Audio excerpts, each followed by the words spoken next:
सालों पहले फारस देश में अली बाबा और कासिम नाम के दो भाई रहते थे। पिता की मृत्यु के बाद से दोनों भाई मिलकर अपने पिता का व्यापार संभालते थे। बड़ा भाई कासिम बहुत लालची था। उसने धोखे से पूरा व्यापार हथियाकर अली बाबा को घर से निकाल दिया। इसके बाद अली बाबा किसी बस्ती में जाकर अपनी पत्नी के साथ झोपड़ी में गरीबी की जिंदगी व्यतीत करने लगा। वह रोजाना जंगल जाकर लकड़ियां काटकर लाता और बाजार में उन्हें बेचकर जैसे कैसे घर का गुजारा चलाता था।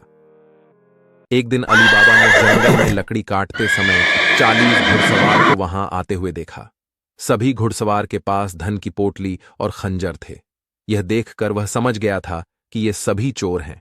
अली बाबा एक पेड़ के पीछे छिपकर उन्हें देखने लगा। तभी सभी घुड़सवार एक पहाड़ के पास जाकर खड़े हो गए। तभी चोरों के सरदार ने पहाड़ी के सामने खड़े होकर बोला, खुल जा सिम सिम। इसके बाद पहाड़ में से एक गुफा का दरवाजा खुला।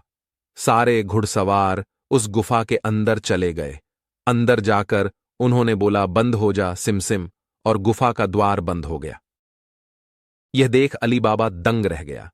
कुछ देर बाद वो दरवाजा फिर से खुला और उसमें से वो सभी घुड़सवार निकले और वहां से रवाना हो गए। अली बाबा यह जानने को बेताब हो गया कि आखिर इस गुफा में क्या है और वो सब यहां क्या कर रहे थे। इसके बाद उसने गुफा में जाने का फैसला किया।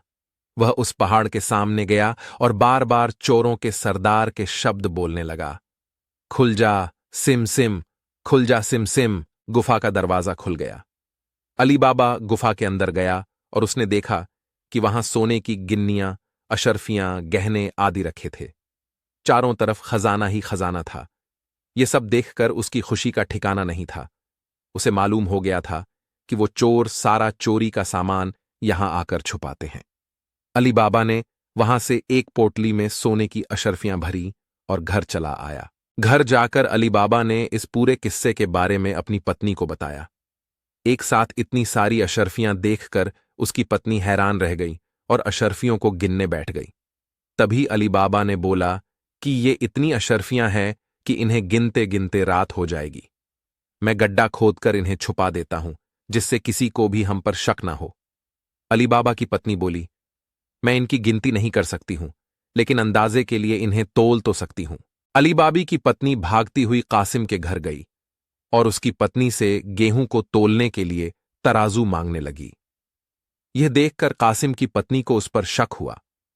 उसने सोचा कि इन गरीब लोगों के पास अचानक उनके पास इतना अनाज कैसे आया। वो अंदर गई और तराजू के नीचे गोंद लगाकर लाई और उसे दे दिया। रात को अली बाबा की बीवी ने सारी अशर्फियों को तोला और तड़के सुबह उनका तराजू लौटा आई।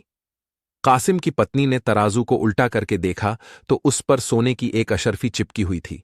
उसने यह बात अपने पति को बताई। कासिम और उसकी पत्नी यह जानकर जल भुन गए। दोनों को रात भर नींद नहीं आई। सुबह होते ही कासिम अली बाबा के घर गया और उससे धन का स्रोत पूछने लगा। यह सुनकर अली बाबा ने कहा, आपको कोई गलत फहमी हुई है। मैं तो एक मामूली लकड़हारा हूं। कासिम ने बोला कि तुम्हारी बीवी कल हमारे घर से अशर्फियों को तोलने के लिए तराजू लेकर गई थी। ये देखो, ये अशर्फी तराजू पर चिपकी मिली है। सब सच बताओ, नहीं तो मैं सबको बता दूंगा कि तुमने चोरी की है। यह सुनकर अली बाबा ने सच सच सारी कहानी बता दी। कासिम के मन में लालच आ गया। उसने खजाना हथियाने का प्लान बनाया और अगले दिन गुफा पहुंच गया। वह अपने साथ एक गद्दा भी लेकर गया ताकि वह उस पर खजाना लाद कर ला सके। गुफा के सामने पहुंचकर उसने अली बाबा ने जैसे बताया था वैसे ही किया। उसके खुल जा सिम सिम बोलते ही गुफा का दरवाजा खुल गया। अंदर पहुंचकर चारों तरफ खजाना देखकर वह भौंचक्का रह गया। उसने बोरियों में सोने की सिक्के भरे और बाहर निकलते समय क्या बोलना है वही भूल गया। गुफा से बाहर निकलने के कासिम ने तमाम प्रयास किए, लेकिन कोई रास्ता न निकला। वह गुफा के अंदर कैद हो जाता है। कुछ देर बाद जब चोरों का गिरोह वहां पहुंचा तो उन्होंने देखा कि बाहर एक गधा बंधा है। वे समझ जाते हैं कि यहां कोई आया है। चोर अंदर जाते हैं और कासिम को ढूंढकर मार देते हैं। इधर जब कासिम घर नहीं पहुंचता तो उसकी पत्नी परेशान हो जाती है और अली बाबा के घर जाकर बड़े भाई को ढूंढकर लाने के लिए बोलती है। अली बाबा ढूंढता हुआ गुफा के पास पहुंचा तो वहां उसने भाई के गधे को घास चरते हुए देखा। वह समझ जाता है कि कासिम अंदर गया था और चोरों ने उसे पकड़ लिया है। अली बाबा जब गुफा के अंदर गया तो उसे कासिम की लाश मिली। अली बाबा लाश को घर लाता है और बिना किसी को बताए प्राकृतिक मौत घोषित करके उसका अंतिम संस्कार कर देता है। कासिम की पत्नी के कहने पर अली बाबा और उसकी पत्नी कासिम का व्यापार संभालने लगते हैं और उसके साथ रहने लगते हैं। वहीं जब चोर गुफा में आते हैं और कासिम की लाश नहीं देखते तो समझ जाते हैं कि खजाने का राज किसी और को भी पता है। वह गांव में जाकर पता लगाते हैं कि कुछ दिनों में किसके घर में मौत हुई है।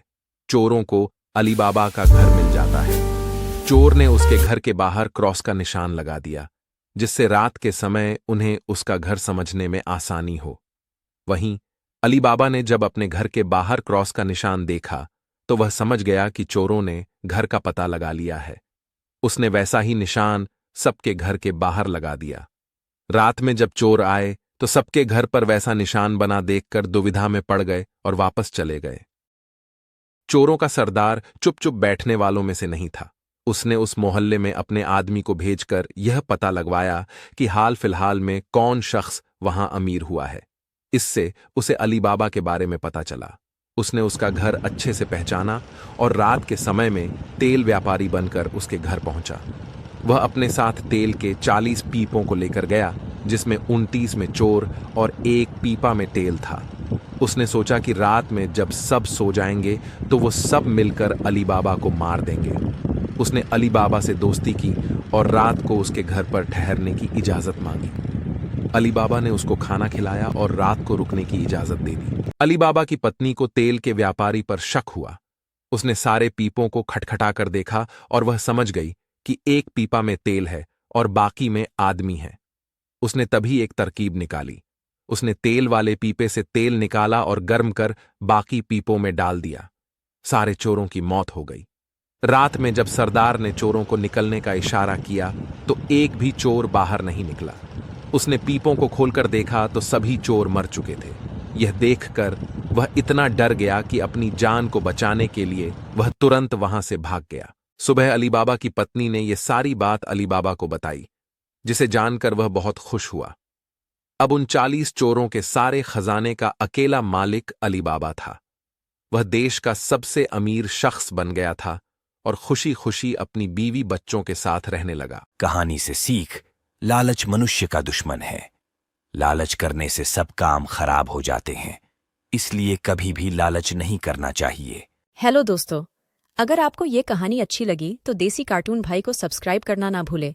लाइक करें, शेयर करें या सब्सक्राइब करेंगे तो क्या पता आपकी किस्मत भी अली बाबा जैसा खुल जाए।